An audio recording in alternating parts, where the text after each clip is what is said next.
شرح اربعین نوویہ امام نووی رحمہ اللہ کی 40 حدیثوں کی شرح میں دوسری حدیث انشاءاللہ آج پڑھنے والے ہیں۔ دوسری حدیث جو ہے اس کی بڑی اہمیت ہے۔ آپ کو بتاؤں، اگر کوئی شخص صرف اس حدیث کا مکمل علم حاصل کر لے، وہ دین کا مکمل علم حاصل کر لے گا، اتنی جامع حدیث۔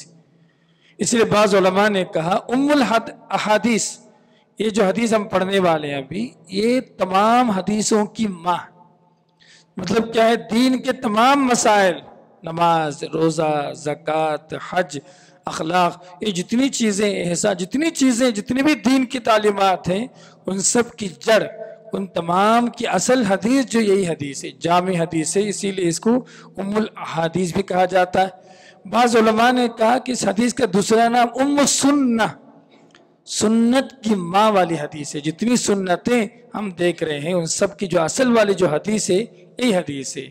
اس حدیث کا تیسرا نام بھی ہے حدیث جبرائیل، کیونکہ یہ اللہ کے رسول صلی اللہ علیہ وسلم کے پاس ایک آدمی آئے تھے جو اصل میں جبرائیل تھے، ان سے متعلق یہ حدیث ہے۔ چلے حدیث پڑھتے ہیں۔ عن عمر بن خطاب رضی اللہ تعالی عنہ قال، حضرت عمر بن خطاب اس حدیث کے راوی کہتے ہیں کہ ہم بیٹھے ہوئے تھے، بینما نحن جلوس عند رسول اللہ کے رسول کی ایک مجلس تھی، ہم بیٹھے ہوئے تھے سب۔ تو اس میں کیا معلوم پڑتا ہے، صحابہ کرام کا شوق دین سیکھنے کے لیے، طلب علم کے لیے نبی کریم صلی اللہ علیہ وسلم کے ساتھ رہنا، دین سیکھنا، قرآن سیکھنا، یہ نبی کریم صلی اللہ علیہ وسلم کے صحابہ کرام کا معمول تھا۔ کہتے ہم بیٹھے ہوئے تھے نبی کریم صلی اللہ علیہ وسلم کی خدمت میں، کیا ہوا، ایک دن اذ طلع علینا رجل، ایک آدمی آیا۔ ہم بیٹھے ہوئے تھے نبی کی مجلس میں، ایک آدمی، مسافر تھے اصل میں، ایک آدمی آئے۔ کیسے تھے وہ؟ کہتے ہیں کہ شدید کہ بیاض الثوب، بڑے سفید کپڑے والے تھے، ان کا جو کپڑا تھا بالکل سفید، اور شدید سواد الشعر، ان کے جو بال تھے سر کے یا داڑھی کے جو بھی بال تھے ان کے انتہائی کالے۔ وائٹ کپڑا، سفید کپڑے میں آئے تھے، انتہائی کالے بال تھے۔ بعض علماء نے اس سے جو مسئلہ استنباط کیا اسی ٹکڑے سے کہ جو علم حاصل کرنا چاہتے ہیں میرے آپ، وہ بہترین کپڑوں میں آئیں، بالکل اچھے طریقے سے آئیں مجلسوں میں، ایسا نہیں کہ جیسا ویسا آ جائیں، کیونکہ علم ایک پاکیزہ چیز ہے، ایک صاف ستھری چیز، اس کو حاصل کرنے کے لیے بھی سمجھے آپ پاکیزگی کا اہتمام کرنا ضروری۔ تو بعض علماء نے کہا کہ طالب علموں کو چاہیے، علم سیکھنے والوں کو چاہیے کہ اپنے کپڑوں کا خیال رکھیں، سمجھے آپ اپنے لباس کا خیال رکھیں، جیسا کہ حدیث میں کہا گیا کہ وہ انتہائی سفید کپڑے میں انتہائی کالے بال میں آئے تھے۔ لا یرا علیہ اثر السفر، ان پہ سفر کی تھکان نہیں تھی۔ کیا مطلب تھا؟ مسافر تھے، لوگ پہچانتے نہیں تھے، ٹھیک ہے، لیکن جو ان پہ سفر کا اثر آتے، تھکے ماندے، آنکھیں لال، مجھے بال پڑا گندا، ایسا نہیں تھے، بالکل فریش، ان پر سفر کے کوئی بھی اثر ان پر نہیں تھا۔ حتیٰ جلس الی النبی صلی اللہ علیہ وسلم، وہ آئے، آ کر نبی کریم صلی اللہ علیہ وسلم کی خدمت پہ بیٹھ گئے۔ فاسند، کیسے بیٹھے؟ بعض علماء نے طالب علموں کو علم سیکھنے کا ادب اسی حدیث سے نکالا۔ بعض علماء اس حدیث سے 150 سے زیادہ احکام استنباط کے، آداب استنباط کی، اس میں جو امپورٹنٹ ہے میں آپ کو بتاتے چل رہا ہوں۔ یہ 150 سے زیادہ حدیثوں میں اس کی باتیں ہیں، اس میں ہمارے لیے، آپ کے لیے جو زیادہ سود مند ہے وہی باتیں آپ کو بتاتے چل رہا ہوں میں۔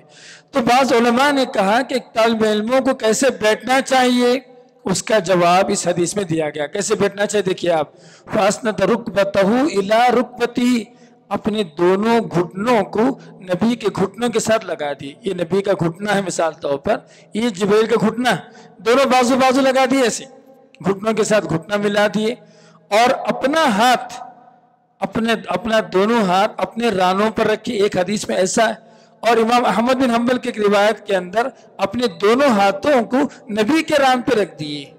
تواصل، آدمی جب قریب بیٹھے گا نا، قریب سنے گا، اچھا سنے گا، پوری توجہ کے ساتھ سنے گا۔ اس کی حکمت علماء اکرام نے بتایا کہ جو قربت ہے، یہ بیٹھنے کا جو طریقہ ہے، یہ ہاتھ کو اپنے ہاتھ پہ رکھنے کا ادب کے ساتھ بیٹھنے کا جو معاملہ، یہ اپنے دونوں ہاتھوں کو نبی کریم صلی اللہ علیہ وسلم کے رانوں پر رکھنے کا جو مسئلہ ہے، یہ کیا ہے؟ یہ کہا کہ یہ توجہ کے لیے، آدمی جب جتنا قریب ہوگا نا اتنا غور سے سنے گا، جب جتنا غور سے سنے گا تو اتنا جو بہتر طریقے سے سیکھے گا۔ اگر آدمی جو بارڈر پہ بیٹھا ہوا ہے، کنارے بیٹھا ہوا ہے، آدھی بات ہو سکتا ہے کہ اس کو سمجھ میں نہ آئے، توجہ بڑھ جائے۔ تو یہ قریب بیٹھنے کا فائدہ جمعے کے آداب میں آپ نے دیکھا ہوگا، نبی کریم صلی اللہ علیہ وسلم نے اس کی تعریف فرمائے جو پہلے آئے، فرسٹ آئے۔ نمبر 2، قریب، امام کے قریب بیٹھے، ہے نا، اور جو خطبے کے دوران جو بات چیت نہ کرے، کوئی بھی لغو کام، بیکار کام نہ کرے۔ یہ ساری حکمتیں جو بیان کی جمعے کے اندر، اس کی وجہ کیا ہے؟ اس کی وجہ یہ ہے کہ آدمی پوری توجہ کے ساتھ خطبہ سنے، دین سیکھے۔ آدمی کی توجہ اگر بڑھ جائے، آدھی باتیں آتی، آدھی باتیں دماغ سے نکل جاتی، چلی جاتی انسان کے ساتھ۔ ایک آدمی غور سے سنا، سمجھ رہا، وہ 20 ٹائم زیادہ یاد رہتا ہے بنسبت جو آدمی سرسری طور پہ سنا، خالی 1% یاد رہے گا اس کو۔ تو سبحان اللہ، تو جبرائیل علیہ الصلوۃ والسلام جو آدمی آئے تھے، اپنا گھٹنا نبی کے گھٹنے سے لگا دیا اور اپنے دونوں ہاتھوں کو بعض حدیث کی روشنی میں نبی کے رانوں پر رکھا، بعض حدیث کی روشنی میں اپنے ران پر رکھا۔ سوال پوچھا، کیا سوال پوچھا؟ سوال پوچھ کے اللہ کے رسول سے کہا، اخبرنی یا محمد، اخبرنی عن الاسلام، اے محمد آپ اسلام کے بارے میں بتائیے، اسلام کیا ہے بتائیے آپ۔ اللہ کے رسول نے کہا، الاسلام، اسلام یہ ہے، ان تشہد، کہ تم گواہی دو اس بات کی، اللہ الہ الا اللہ، اللہ کے علاوہ کوئی سچا معبود نہیں، وان محمد رسول اللہ، اور محمد اللہ کے رسول ہیں، وتقیم الصلاۃ، نماز کی پابندی کرو، وتؤتوا الزکاۃ، زکوٰۃ ادا کرو، وتصوم رمضان، رمضان کے روزے رکھو، وتحج البیت، حج کرو، ان استطاع الیہ سبیلا، اللہ نے آپ کو طاقت دی ہے۔ ارکان اسلام 5 ہے نا، کلمہ شہادت، اس کے بعد نماز، روزہ، زکوٰۃ، حج۔ اس میں زکوٰۃ مقدم ہے، روزہ بعد میں، اس لیے چوتھا رکن کیا ہے؟ اکثر جو دیکھا گیا آپ کو، جو تیسرا رکن روزہ، چوتھا رکن زکوٰۃ کہتے ہیں، لیکن اس حدیث میں بعض علماء نے اسی ترتیب کو رکھا ہے کہ چوتھا رکن کون سا ہے؟ روزہ۔ چوتھا رکن کون سا ہے؟ روزہ ہے، 5واں حج ہے۔ تو زکوٰۃ اور روزے میں تقدیم و تاخیر ہوتی ہے ارکان اسلام کی روشنی میں۔ یہ ارکان اسلام ہے، انشاءاللہ اس کی شرح جو ہے آنے والی حدیث نمبر 3 میں ہے، لہٰذا اس کی جو حدیث کی شرح ہے ہم بعد میں بتائیں گے۔ جو جبرائیل علیہ السلام آئے تھے، آدمی آئے تھے، یہ جواب سن کے کیا کہا انہوں نے کہا صدقتا، اے نبی آپ سچ بولے۔ صحابہ کرام کو بڑا تعجب ہوا، خود سوال کیے، جواب ملنے پر جو ہے انہوں نے اس کی تصدیق بھی کی۔ یہ صحابہ کرام کو بڑا عجیب لگا، ٹھیک ہے۔ پھر دوسرا سوال انہوں نے کیا، اخبرنی عن الایمان، اے اللہ کے رسول، اے محمد آپ ایمان کے بارے میں بتائیے، ایمان کیا ہے؟ تو اللہ کے رسول صلی اللہ علیہ وسلم نے کہا، ان تؤمن باللہ، تم اللہ پر ایمان لے آؤ، ٹھیک ہے، ان تؤمن باللہ، تم اللہ پر ایمان لے آؤ، وملائکتہ، اس کے فرشتوں پر ایمان لے آؤ، وکتبہ، اس کی کتابوں پر ایمان لے آؤ، والیوم الآخر، اور قیامت کے دن پر ایمان لے آؤ، وتؤمن بالقدر خیرہ، اور اس بات پر ایمان لے آؤ تقدیر کے اچھے یا برے پر، ان دونوں پر تم ایمان لے آؤ۔ یہ ایمان ہوا۔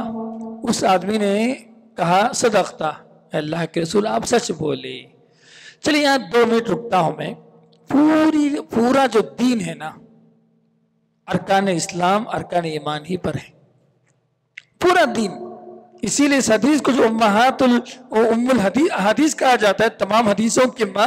آپ سوچیں نماز کے تعلق سے اگر 500 حدیثیں اس حدیث میں آ گئی، روزے کے تعلق سے اگر 300 حدیثیں اس حدیث میں آ گئی، ہے نا، سب زکوٰۃ کے جتنے احکامات والی حدیثیں سب اس حدیث کے ماتحت آ گئی۔ حج، حدیث جابر بڑی مشہور حدیث ہے نا جابر کی، تو حدیث جابر کی جتنے احکامات ہیں حدیث کے، سب اس حدیث میں، حج کے سب اس حدیث میں آ گئی۔ یہ حدیث جو ہے بڑی جامع حدیث۔ تو اس میں ایک جو سب سے پہلا مسئلہ کیا ہے؟ ایمان اور اسلام۔ ایمان اور اسلام، ایمان کے معنی کیا ہے؟ یقین رکھنا، ٹھیک ہے، ایمان لانا مطلب کہ یقین کرنا، اور اسلام کا مطلب کیا ہے؟ فرما برداری کرنا، اطاعت کرنا، ٹھیک ہے۔ تو اسلام اور ایمان کے درمیان کچھ باتیں ہیں جو ہم کو سمجھنا ہے۔ سب سے پہلی بات، جہاں بھی ایمان صرف آیا، جہاں بھی قرآن میں جہاں بھی صرف ایمان آیا، تو وہاں پر اسلام بھی مراد ہے، ایمان بھی مراد ہے۔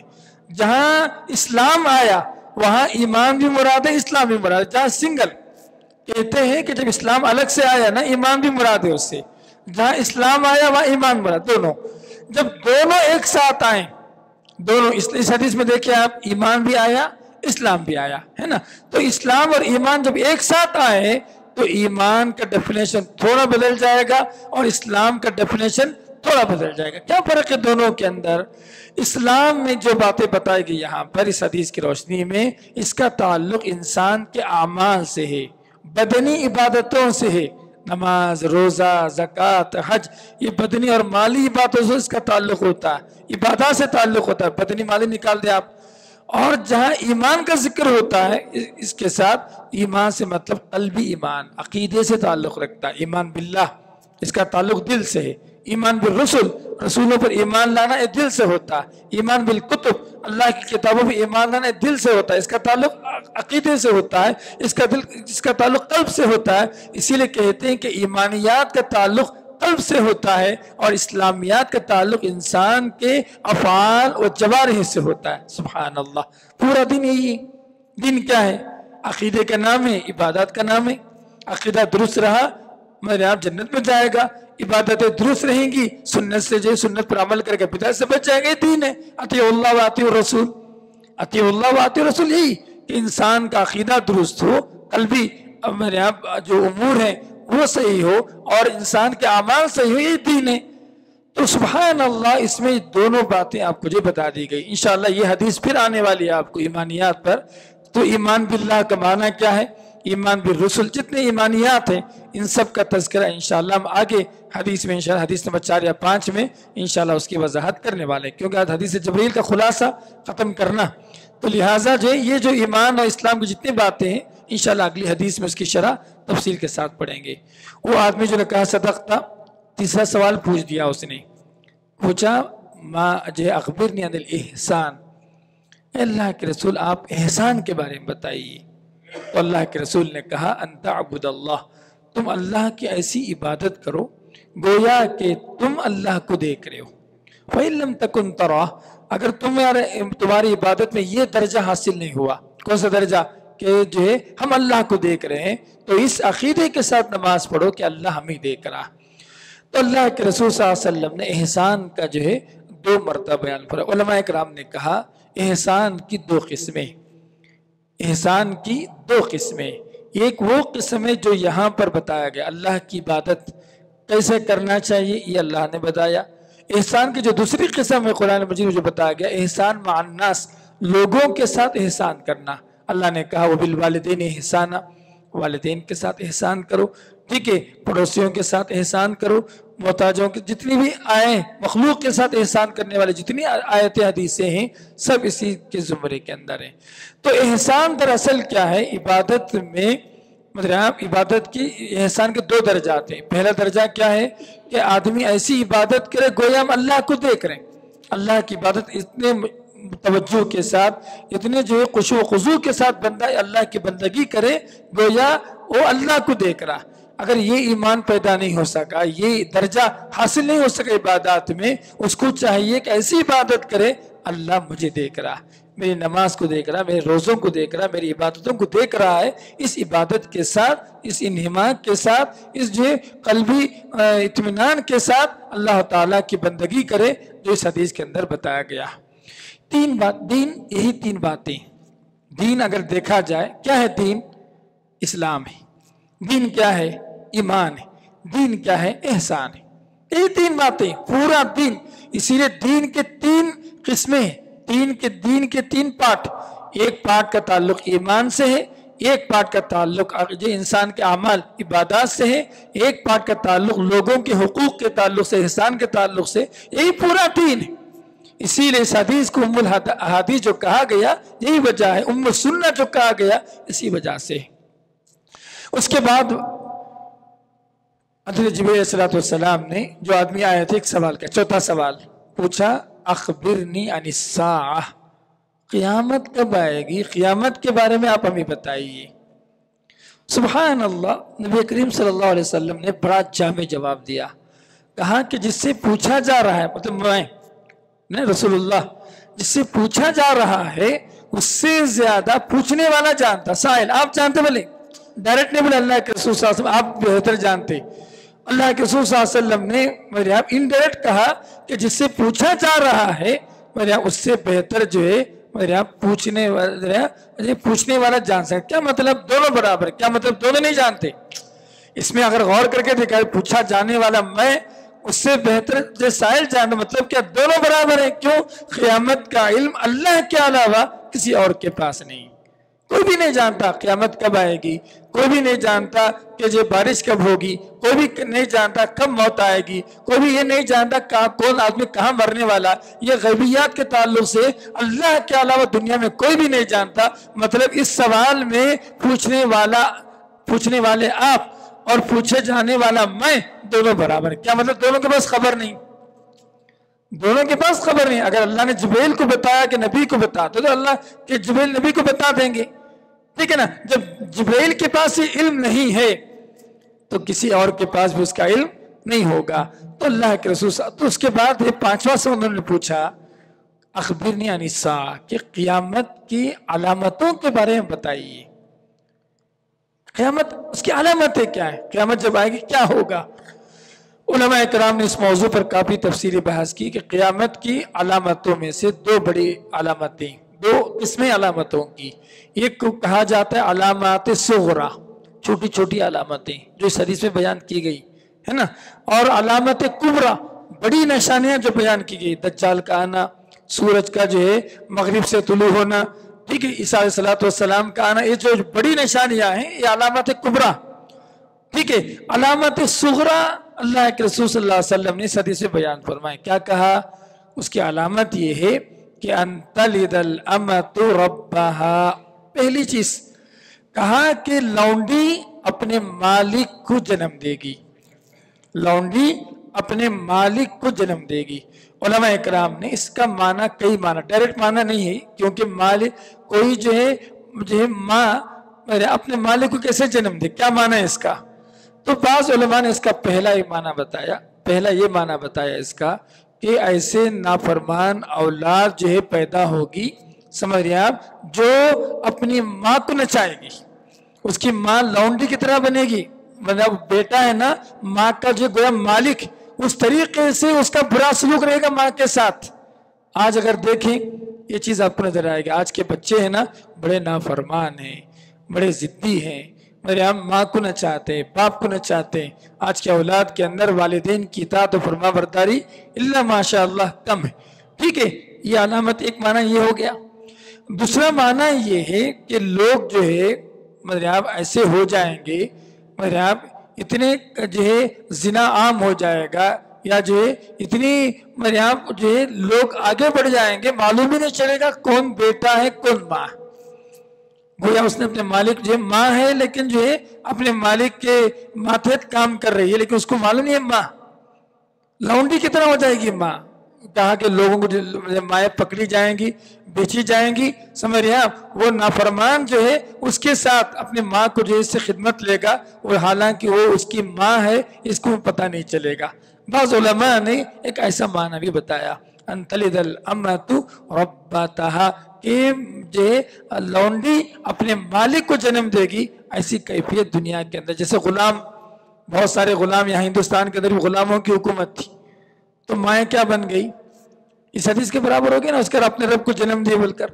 تو غلامانہ ذہنیت, غلام جو ہوں گے سمجھ رہے وہ کیا کر قابض ہو جائیں گے. بہرحال علماء اکرام نے بہت سارا معنی بتایا, اللہ عالم. ہاں بس ان کی تفصیلات آپ کو بتاتا ہوں کہ قیامت کی علامتوں میں سے ایک علامت یہ ہوگی کہ جو لونڈی ہے نا اپنے مالک کو جنم دے گی. جو بھی معنی آپ سمجھتے ہیں جو علماء اکرام کے اقوال کی روشنی میں, وہ سب صحیح ہوگا, اللہ عالم بالصواب.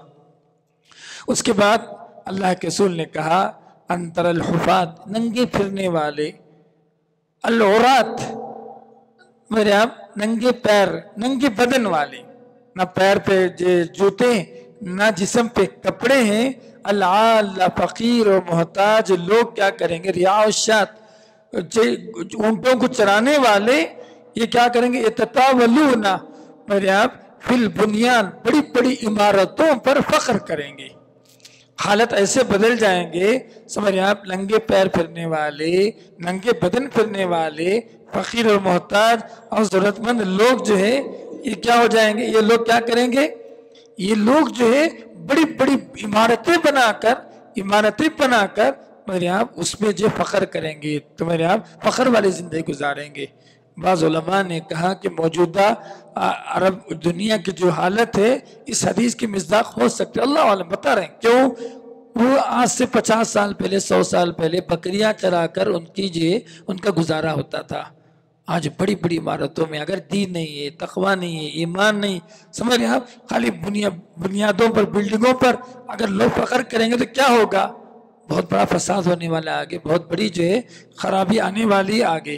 تو بہرحال اللہ کے رسول صلی اللہ علیہ وسلم نے کہا، پھر وہ آدمی چلے گئے، کون؟ جو 5 سوالات کیے تھے نا، وہ چلے گئے۔ عمر کہتے میں نبی کی خدمت میں بیٹھا رہا کہ یہ کون ہے، اس کے بارے میں معلومات کا حاصل کروں۔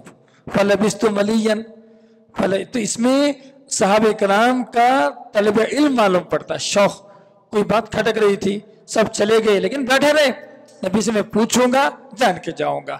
فَلَبِثْتُ مَلِيًّا، میں تھوڑی دیر رکا رہا، اس سے معلوم پڑا درس ہوتے بھاگنا نہیں، کچھ دیر بیٹھ کر سوچے، کچھ سوالات ہیں، کچھ کھڑکنے والی باتیں ہیں، پوچھ کے جائیں، کیونکہ 2 دن کے بعد 1 دن بعد ساری باتیں اڑ جائیں گی، کافر ہو جائیں گی، ہے نا۔ اسی وقت جو آپ کو خیال آیا مسئلہ پوچھنا ہے، یہ سوال پوچھنا ہے، پوچھ لینا، یہ بھی حدیث جبرائیل پر عمل کی ایک صورت ہے۔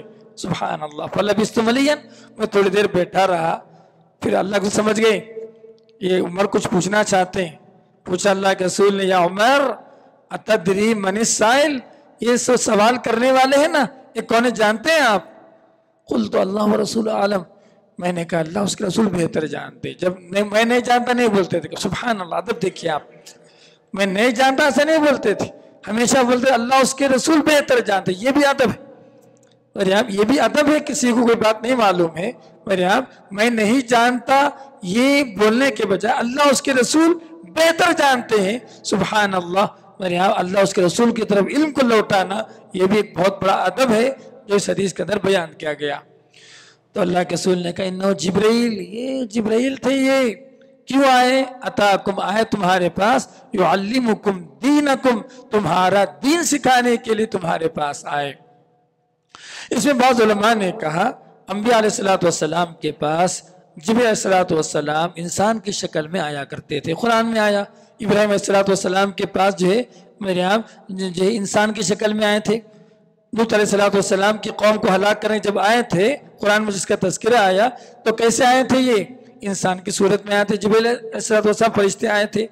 حضرت مریم کے پاس قرآن میں تذکرہ سورہ مریم کے اندر ہی سمجھیے آپ انسان کی صورت میں آئے تھے، اور اللہ کے رسول کے پاس دحیہ کلبی رضی اللہ تعالیٰ عنہ کی صورت میں اکثر جو ہے حضرت جبرائیل علیہ السلام آیا کرتے تھے، کبھی دوسری صورت میں، یہاں دوسری صورت میں آئے تھے، یہ جو صورت ہے یہ الگ ہے، ٹھیک ہے۔ اللہ کے رسول صلی اللہ علیہ وسلم کے پاس کئی صورتوں میں آئے تھے، تو یہ پہلا معلوم پڑا کہ فرشتے انسان کی شکل میں نبی کے پاس آئے، جبریل بھی آئے، اس کا تذکرہ اس سے معلوم پڑتا ہے۔ اس حدیث میں قیامت کی علامتیں بیان کی گئی، اسے کیوں بیان کی گئی ہیں؟ ہمیں ڈر پیدا ہو، ہمیں معلوم ہو کہ قیامت آئے گی، اس سے پہلے ہم آخرت کی تیاری کر لیں، گناہوں سے بچ جائیں، ہے نا، مگر آپ آخرت کی تیاری کر لیں، نافرمانی سے بچ جائیں، یہ بڑی اہم نصیحت ہے۔ اس میں اگر آدمی کے دل میں قیامت کا ڈر نہ ہو، مرنے کا خوف نہ ہو، آخرت میں جواب دہی کا تصور نہ ہو، پھر آدمی کبھی سدھر نہیں سکتا۔ آج جتنی جو گندگیاں معاشرے میں آپ دیکھتے ہیں، جتنی گناہیں آپ دیکھتے ہیں، کیوں کرتا آدمی گناہ کیوں کر رہا ہے؟